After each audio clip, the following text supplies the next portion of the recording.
ایک صابر اور اللہ تعالیٰ کے حضور جھکنے والے مومن کے لیے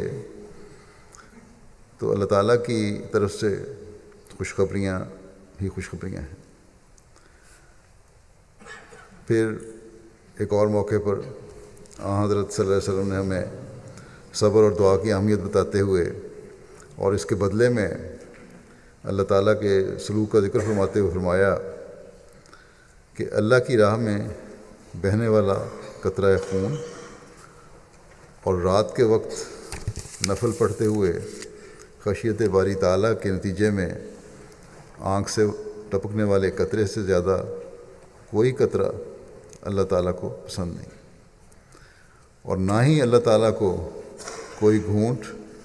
غم کے اس گھونٹ سے زیادہ پسند ہے جو انسان صبر کر کے پیتا ہے۔ یعنی صبر کی غم کی جو حالت ہوتی ہے انسان پہ مشکلات کے وقت، اس پہ جب انسان صبر کرتا ہے اور اللہ تعالیٰ کی خاطر صبر کرتا ہے تو اللہ تعالیٰ کو وہ بے انتہا پسند آتا ہے وہ صبر۔ اور فرمایا اور اسی طرح اللہ تعالیٰ کو غصے کے گھونٹ سے زیادہ کوئی گھونٹ پسند نہیں جو غصہ دبانے کے نتیجے میں انسان پیتا ہے۔ غصہ کرنے والا گھونٹ نہیں، غصہ دبانے والا گھونٹ اللہ تعالیٰ کو پسند ہے۔ بہت سے مواقع آتے ہیں انسان غصہ دباتا ہے، صبر کرتا ہے اور صرف اللہ تعالیٰ کی خاطر صبر کرتا ہے، تو اس سے وہ اللہ تعالیٰ کی رضا حاصل کرنے والا بنتا ہے۔ بس چاہے ذاتی معاملات ہوں جن کی وجہ سے کسی سے نقصان پہنچ رہا ہو، یا جماعتی معاملات ہوں، اگر اللہ تعالیٰ کی رضا حاصل کرنی ہے، اگر اللہ تعالیٰ کا پیار حاصل کرنا ہے، تو حضرت صلی اللہ علیہ وسلم نے یہ اصول بیان فرما دیا کہ اللہ تعالیٰ کے آگے جھکنا اور صبر کا مظاہرہ کرنا اللہ تعالیٰ کا قرب دلاتا ہے۔ اور ایک روایت میں آتا ہے کہ اللہ تعالیٰ اپنے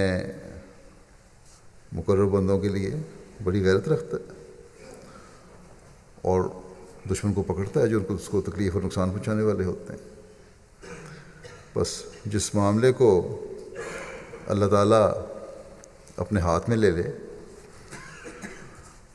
اس کو بندے کو اپنے ہاتھ میں لینے کی کیا ضرورت ہے؟ بلکہ یہی نہیں کہ اللہ تعالیٰ اپنی طرف جھکنے والوں اور صبر کرنے والوں کے دشمنوں سے بدلہ لیتا ہے، بلکہ ایک موقع پر حضرت صلی اللہ علیہ وسلم نے فرمایا کہ جب بندے پر ظلم کیا جائے اور وہ صبر سے کام لے تو اللہ تعالیٰ اس سے عزت بخشتا ہے، اور جسے خدا تعالیٰ عزت بخشے اس سے بڑا اس کے لیے ایک بندے کے لیے کیا اعزاز ہو سکتا ہے۔